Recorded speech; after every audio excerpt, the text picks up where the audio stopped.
감사합니다. 남희정 목사입니다. 예, 사모님. 네, 24강 영적인 세계의 세 가지 측면. 요한복음 8장 29절. 나를 보내신 이가 나와 함께 하시도다. 내가 항상 그의 기뻐하시는 일을 행함으로 나를 혼자 두지 아니하셨느니라. 그리스도인들은 영적 세계를 잘 모르면서도 자기에게 불리한 것은 전부 마귀 취급을 하는 경향이 있습니다. 나와 기질이 잘 맞지 않는 남편도 마귀, 나를 괴롭히는 직장 상사도 마귀, 이런 식으로 생각하는 경향이 있는 것 같습니다. 이렇게 대결하는 구도 속에서는 영적으로 성숙해가는 것이나 좋은 인간관계를 맺는 것이 쉽지 않을 것입니다. 이러한 경직됨은 그리스도의 몸된 하나된 교회를 분열시키고 고통스럽게 하는 것입니다. 그러므로 그리스도인들은 무엇보다도 관용과 사고방식의 유연함을 가지는 것이 필요합니다. 남을 함부로 정죄해서는 안 되며 그들의 인격을 무시해서는 안 됩니다. 종교 전쟁으로 죽은 사람은 2차 대전 시에 죽은 사람보다 더 많으며 모든 아집 중에서 종교적 광신만큼 무서운 것이 없는 것입니다. 구원의 길은 오직 예수님뿐이지만 우리는 불신자나 심지어 무신론자에게도 배울 것이 있음을 잊어서는 안 됩니다. 관용하고 넓어지는 것, 이것만이 그리스도인들이 참다운 자유함의 세계로 들어가는 길인 것입니다. 사람은 원래 영적인 존재로 지어졌습니다. 그래서 그 영혼의 존재 목적대로 살아가야 합니다. 그 존재 목적에 반하는 삶은 하나님이 기뻐하지 않습니다. 요한복음 8장 29절. 나를 보내신 이가 나와 함께 하시도다. 내가 항상 그의 기뻐하시는 일을 행함으로 나를 혼자 두지 아니하셨느니라. 이 말씀에 대해 하나님께 대한 예수님의 믿음을 볼 수 있습니다. 예수님께서 말씀하십니다. 하나님은 항상 나와 함께 계신다. 결코 하나님은 나를 혼자 내버려 두지 않으신다. 예수님이 십자가에서 죽을 수 있었던 것도 이 믿음이 있었기 때문입니다. 나를 보내신 이가 나와 함께 하시도다. 내가 항상 그의 기뻐하시는 일을 행함으로 나를 혼자 두지 아니하신다. 예수님은 내가 하나님이 기뻐하시는 일을 행하는 동안 늘 함께 하실 것이다 라는 믿음을 가지고 있었습니다. 하나님을 기쁘게 하는 것, 하나님께서 기뻐하시는 일을 하는 것이 인생입니다. 아멘. 여기에 보면 내가 항상 그의 기뻐하시는 일을 행하도록 하나님이 나를 혼자 두지 않으셨어요. 하나님이 기뻐하시는 일, 하나님이 나와 함께 하시고 하나님을 위한 기뻐하는 일이 있더라고요.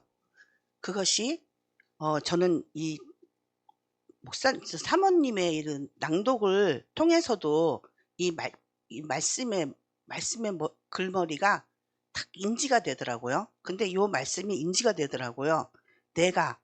내가 하나님의 기뻐하시는 일을 할 때 하고 있고 함으로 해서 하나님은 나와 함께 하신다. 나를 혼자 두지 않는다.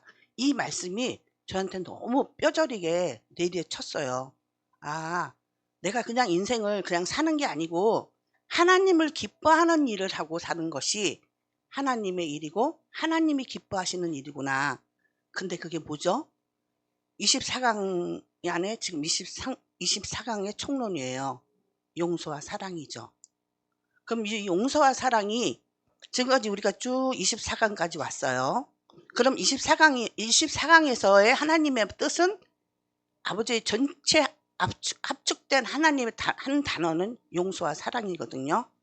근데 우리가 나도 잘 사랑하지 못할 때가 많죠.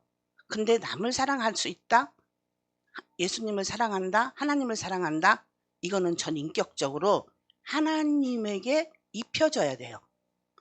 하나님에게 입혀져야 되는데 그거는 어떻게 할 수 있을까 하는 그런 묵상 속에서 그런 생각이 들었어요. 오병이에요. 작은 소녀에게, 작은 어린아이에게 내가 어린아이예요. 내가 작은 소자예요. 소녀예요. 내 손에 달랑 물고기예요. 물고기, 보리떡. 나는 이 존재밖에 안 돼요. 그래서 내가 사랑할 수 있는 게 없어요. 내가 누구를 사랑할 수 있는 존재가 아니에요. 내가 용서할 수 있는 존재가 아니에요. 아버지, 이거를 그냥 주님께 드려버리는 거예요. 드려지는 거예요.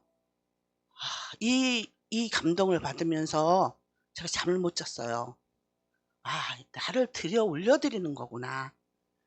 내 자체를 올려드리는 거예요. 나의 이 작은 어린아이의 손에 들린, 어린아이의 손에 들린 물고기, 보리떡으로 올려드리는 거구나. 그래서 그분과 연합이 되는 거예요. 그래서 그분의 동행이 되는 거예요. 그래서 그분의 일에 참여된 바 되는 거예요. 이거였구나. 그래서 우리는 뭔가 우리가 능력을 받아서 우리가 하려고 그래요. 능력을 받아서. 근데 우리가 높아져서 하는 게 아니에요. 내가 어린아이고 내게 가지고 있는 거는 작은 물고기, 보리떡, 개떡, 맛도 없는 거, 이거예요. 그래서 이 자체를 주님은 나를 받으시는 거더라고요. 네. 지금부터 하나님께서 함께 하시는 영적인 세계를 알아보겠습니다. 첫째, 능력의 측면. 영적 세계의 첫 번째 단계는 능력의 측면입니다. 이것은 은사와 능력과 권능을 얻어 마귀를 물리치는 것입니다. 주님께서는 가는 곳마다 병든 자들을 고치시고 귀신을 쫓아냈습니다.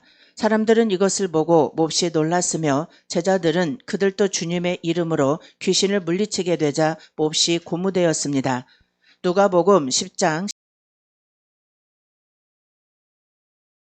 주의 이름으로 귀신들도 우리에게 항복하더이다. 그러나 제자들이 이 영적 전투에서 항상 승리했던 것은 아니었습니다. 어떤 경우에는 악한 영이 어느 사람을 붙들고 있는 것이 분명했음에도 불구하고 제자들은 그 귀신을 쫓아내지 못했습니다. 주님께서 그 귀신을 쫓아내신 후에 제자들이 자신들의 실패한 이유를 물었습니다. 그러자 주님은 오직 기도를 통해서만 이러한 능력을 얻을 수 있다고 말씀하셨습니다. 마가복음 9장 25절에서 29절에 예수께서 무리에 달려 모이는 것을 보시고 그 더러운 귀신을 꾸짖어 가라사대 벙어리 되고 기먹은 귀신아 내게 명하노니 그 아이에게서 나오고 다시 들어가지 말라 하심에 귀신이 소리 지르며 아이로 심히 경련을 일으키게 하고 나가니 그 아이가 죽은 것 같이 되어 많은 사람이 말하기를 죽었다 하나 예수께서 그 손을 잡아 일으키시니 이에 일어서니라. 집에 들어가심에 제자들이 종용이 묻자오되 우리는 어찌하여 능히 그 귀신을 쫓아내지 못하였나이까. 이르시되 기도 외에 다른 것으로는 이런 유가 나갈 수 없느니라 하시니라. 기도에는 능력이 따릅니다. 어떤 집사님은 기도할 때 항상 아버지만을 되풀이해서 기도했습니다. 그래서 모든 사람들이 시험 들어 그분이 기도만 하면 도망을 갔는데 막상 그 집사님이 기도만 하면 병이 낫고 귀신이 떠나는 역사가 있었습니다. 이와 같이 단순한 기도도 능력이 나타나는 것입니다. 이 능력 단계에서 이와 같이 기도하고 권능을 얻어 마귀를 물리치는 것을 말합니다. 그러나 이것은 가장 기초적인 단계라고 할 수 있는 것입니다. 그러나 이러한 능력의 차원이 진리의 차원으로 더 나아가 사랑의 차원으로 발전해 갈 때 엄청난 역사가 더해집니다. 아멘. 능력 단계에서는 기도하고 권능을 받아 마귀를 물리치는 걸 말해요. 근데 어떤 분이 그래요. 이 능력 단계에서 확 눈을 안수해주고 능력을 행해서 안경이 한 자루씩 들어와요. 왜? 눈이 나서 갔으니까. 그 다음날 도로 자기 안경 다 찾으러 와요. 그러니까는 이거는 무용지물이에요. 하나님의 실존이 아니죠. 근데 이거에 머물러 있는 무수한 사람들이 있겠죠. 네, 주님께 영광. 그래서 이러한 능력의 차원이 진리의 차원으로 더 나아가 사랑의 차원으로 발전될 때 결국 24강이 완성이 돼야 된다는 거죠. 그럴 때 엄청난 하나님의 역사는 그 하나님의 차원이에요. 그 하나님의 차원의 일들이 우리의 삶에서 우리의 삶의 스토리에서 다 나타나지는 거죠. 네. 위의 능력으로 악한 세력을 쫓아내는 것은 일시적으로 회복된 것 같이 보입니다. 그러나 근본적인 해결책이 되지는 못합니다. 어떤 경우에는 더 나빠지기도 합니다. 결국 사람들이 망가지고 병들고 악한 세력에 시달리는 것은 진리에 대한 이해와 체험이 부족하며 사랑을 받지 못했고 또 사랑하지 않기 때문입니다. 사람들이 자기 영혼 속에 하나님의 능력으로만 살아가서는 한계가 옵니다. 그러나 우리의 영혼 속에 능력과 진리와 사랑이 함께 채워질 때 강하고 완전한 역사가 일어납니다. 아멘. 능력이 머무는 곳이 아니라 진리와 사랑으로 채워질 때 온전한 치유와 회복이 일어난대요. 그러면 이 단계에 있는 사람들이 공고함이 오는 날이 오겠죠. 능력 행함을 하다가 그렇게 오는 사람은 하나님이 다른 차원으로 부르시는 거고 24강 안으로 부르실 거고 그 차원에 머무는 사람도 있을 텐데 이게 하나님이 또 다른 세계가 또 있다는 거죠. 하나님의 또 다른 세계는 능력을만 가지고도 안 되고 말씀은 말씀인데 몇 장 몇 절 이거 아니에요. 이 말씀이 아니라 우리가 말씀이 우리에게 오셔요. 위경에 건지시는 말씀이 오세요. 그 말씀을 순종하고 들어가면 그 안에 아버지의 생명이 우리에게 뿌려져요. 입혀져요. 먹어져요. 그때 그 말씀에 핏불임은 뭐냐면 제가 경험해 보니까 핏불이 뭐냐면 나는 아니었구나. 주님이 왔습니다. 주님이 옳았습니다. 아버지의 차원을 알게 되는 게 말씀에 핏불이는 단계더라고요. 네, 감사합니다. 다음. 두 번째, 진리, 영적 복음의 측면. 영적 세계의 두 번째 단계는 진리의 측면입니다. 능력의 단계란 잘 알려진 개념입니다. 이러한 부류의 책들과 정보를 많이 접할 수 있습니다. 그러나 진리의 측면은 비교적 알려지지 않은 개념입니다. 이 진리 단계에서는 우리에게 다가오는 문제들을 해결하는 방법에서 기도를 많이 함으로 능력을 받아서 이기는 것이 아니라 말씀에 기록된 진리를 얼마나 이해하고 기도하느냐에 승패가 달려있다고 보는 관점입니다. 문제는 무엇이냐 하면 하나님의 말씀의 진리를 잘 알지 못하면 제대로 믿지 못하고 자기의 주관적인 감정과 경험을 믿게 되며 거기에다 신앙의 기초를 두게 된다는 것입니다.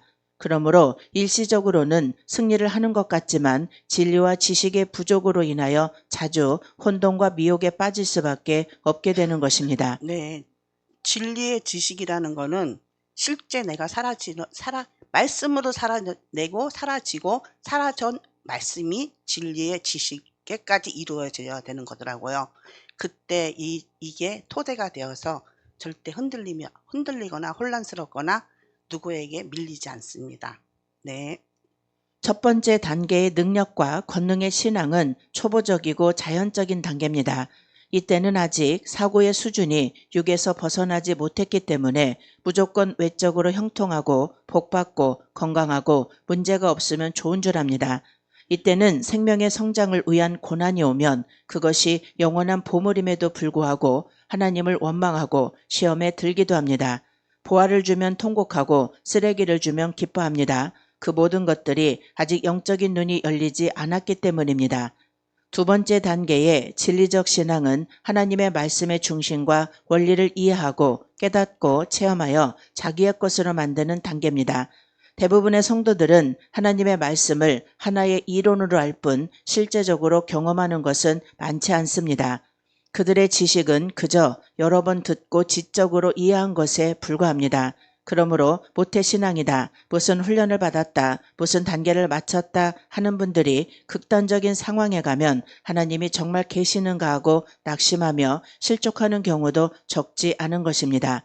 사실 이 경우는 신앙이 실족했다라고 보기보다는 원래의 신앙을 드러낸 것입니다. 주님께서 환난을 통하여 자신의 본체를 보여주신 것이므로 사실 그것은 복이 되는 것입니다.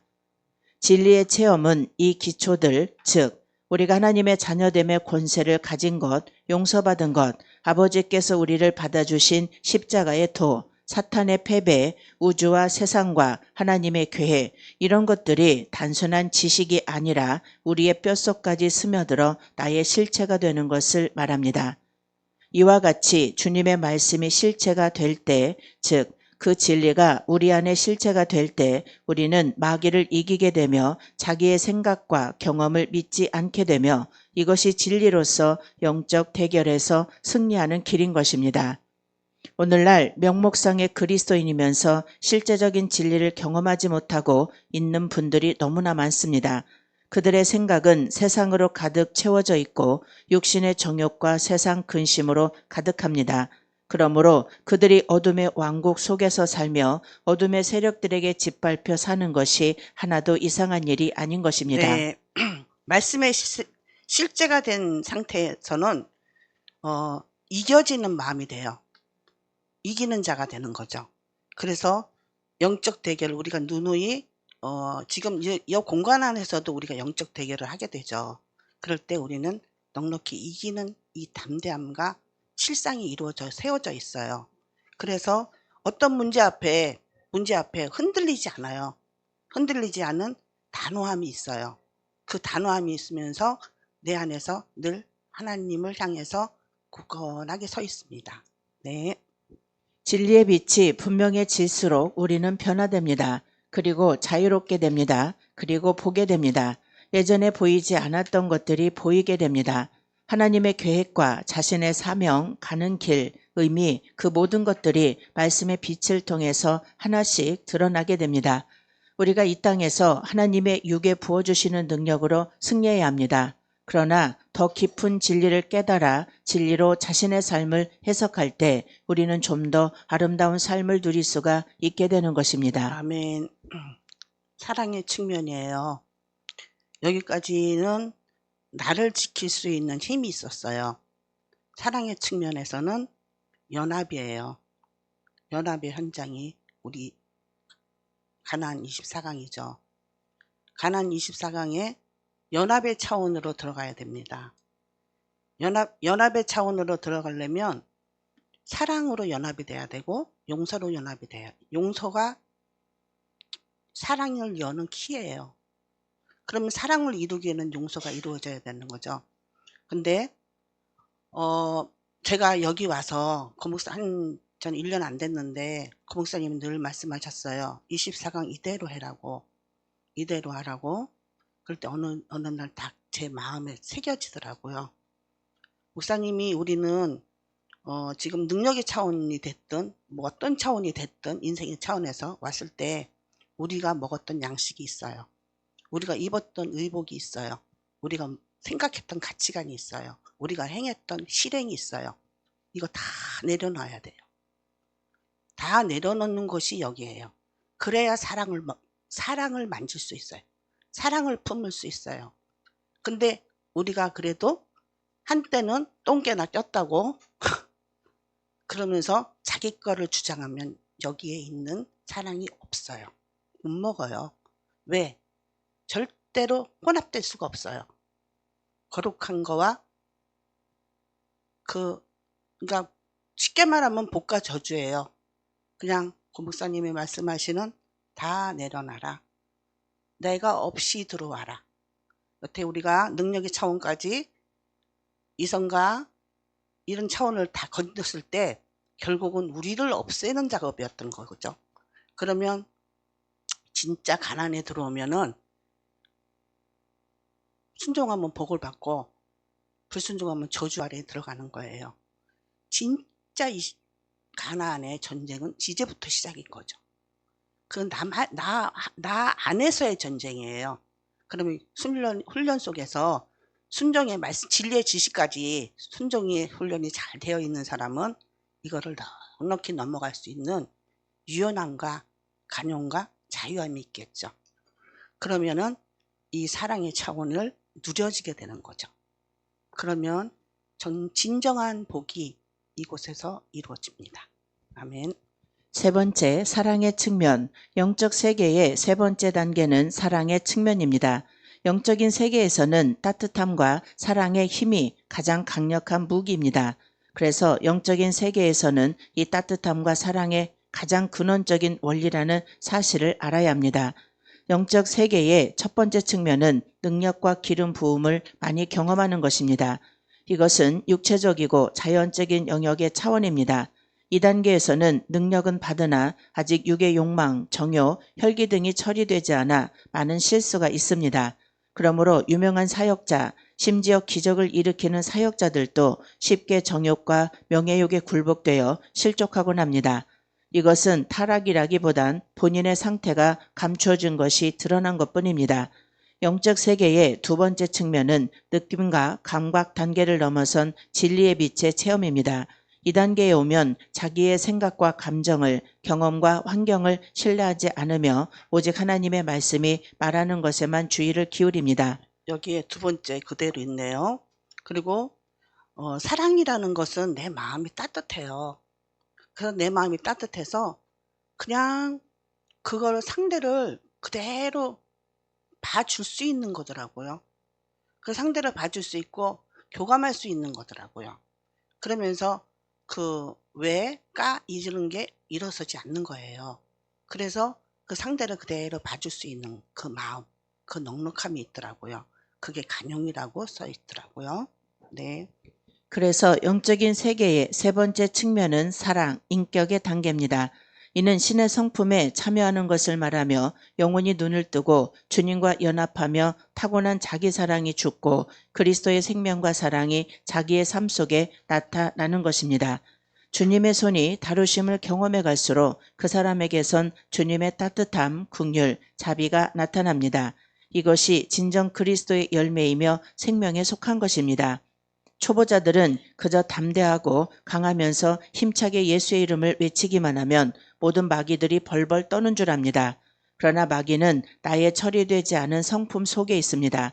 고집과 교만, 교활함, 위선, 이 모든 악들 속에 마귀는 숨어 있습니다. 그리고 그것들을 통해 역사합니다. 그러므로 나의 속에 있는 이러한 악들을 꺾고 진정 주님의 마음 갖기를 사모하지 않으면 온전한 승리를 할 수가 없는 것입니다. 영적인 승리자가 되기 위해서는 온유와 겸손과 사랑을 가져야 합니다. 아멘. 그 천국이 하나님의 아버지 성품이에요. 그러면 아버지 성품 안에 들어가면 그 팔복에 보면 천국, 위로, 온유라고 이렇게 목사님이 적어 놓으신 게 있더라고요. 그러면 위로의 차원은 간용과 용서의 차원이더라고요. 위로받는 차원이. 그러면 그 위로가 내게도 이루어지고 상대에게도 위로가 흘러가는 거예요. 그러면 그 온화하고 겸손해지는 거죠. 그게 온유함이더라고요. 그게 온유함이 지면을 덮는다 그러잖아요. 그 온유함이라는 것이 내 마음이 흘러가는 게 아니고 아버지가 흘러가는 건데 그게 아버지 사랑이 흘러가는 거예요. 그 흘러가는 그 사랑을 내가 잊고 그도 먹고 이런 관계성이 연결이 되는 거죠. 관계성 안에서 흘러가는 거더라고요. 근데 이 관계성 안에 흘러가는 게 저는 그 목사님을 보면서 목사님이 그 모습 그대로 계세요.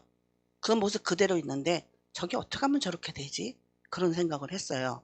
근데 그 목사님이 늘 우리에게 여기 올라와서 모든 사람들이 자기 소리를 하는 걸 기다려 주시는 게 온유시더라고요. 그거를 인내하시는 게 용서시더라고요. 그러면서 목사님이 그렇게 종용히 계셔요. 그래서 목사님이 이런 모습이 이런 마음이 그런 거였구나 이런 거를 제 나름대로 깨달았습니다. 네. 자기 욕심을 내려놓아야 합니다. 왜 에덴에서 하와는 유혹에 넘어졌을까요? 그것은 마귀의 제안이 하나님의 명령보다 자기에게 훨씬 유리했기 때문입니다. 불순종하면 죽는다는 하나님의 말씀보다는 내가 하나님이 될 수 있다는 마귀의 말이 훨씬 더 달콤하게 들립니다. 회개하라, 순종하라는 주님의 말씀보다 너는 진정 위대한 하나님의 종이다 라고 속삭이는 마귀의 말이 훨씬 더 매혹적입니다. 이런 것을 깨닫는 자는 너밖에 없다 라고 마귀가 거짓된 생각을 넣어줄 때 환난과 고통의 훈련을 통해 겸손을 배우고 자기 포기를 경험하지 않은 사람은 이것을 이겨낼 수 없습니다. 이러므로 많은 사람들은 주님께 순종하고 연합되는 것을 추구하기보다는 자신이 드러나기 원하며 남들이 알아주고 인정해주는 사람이 되고 싶어하며 그러한 성공을 향해서 달려가는 것입니다. 그 영원한 결과를 알지도 못하면서 말입니다. 온유하지 않은 사람은 마귀를 이기지 못합니다. 어떠한 상황에서도 온유의 시험에서 이겨나가지 못할 땐 이미 자신과 마귀의 종이 된 것입니다. 온유의 성품은 영적인 세계에서는 아주 중요합니다. 이 성품으로 영적인 세계가 열리며 누리며 계속해서 열고 나갈 수가 있기 때문입니다. 이 성품을 소유하지 못할 때는 자신의 영혼을 어둠의 세계로 던지는 것입니다.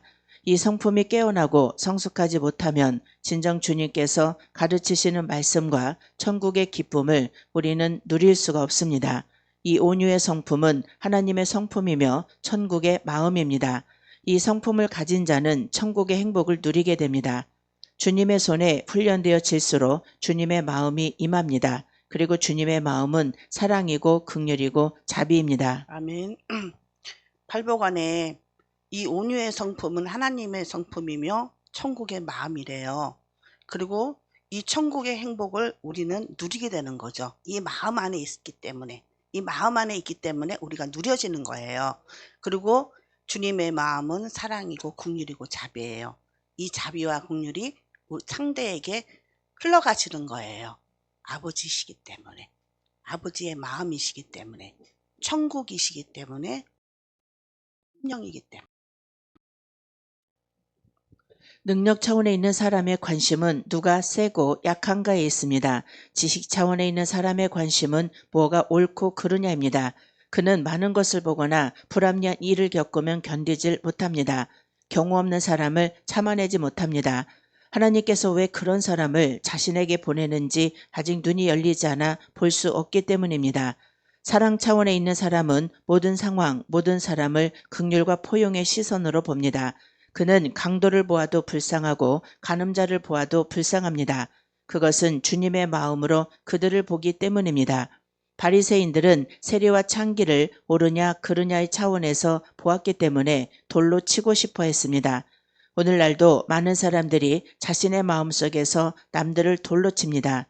그러나 주님께서는 오직 사랑으로 긍휼로 모든 사람들을 보셨습니다. 심지어 자기를 못 박은 자들도 불쌍히 여기시고 사랑하셨습니다. 사랑이 있는 만큼 우리는 세상을 이기며 마귀를 이기며 온전해집니다. 사랑은 아버지의 마음입니다. 사랑이 있는 자는 거지도 불구자도 거리의 방랑자들도 극렬한 마음으로 보게 됩니다. 세상 사람들은 육의 눈에 비친 화려한 색깔과 미인대의 탤런트 같은 외적 아름다움밖에 보지 못하지만 영의 눈이 열리고 주님의 눈이 열리면 방탕아들도 시대의 살인자들도 그저 극렬한 마음으로 용서와 사랑의 눈으로 보게 되는 것입니다. 아멘.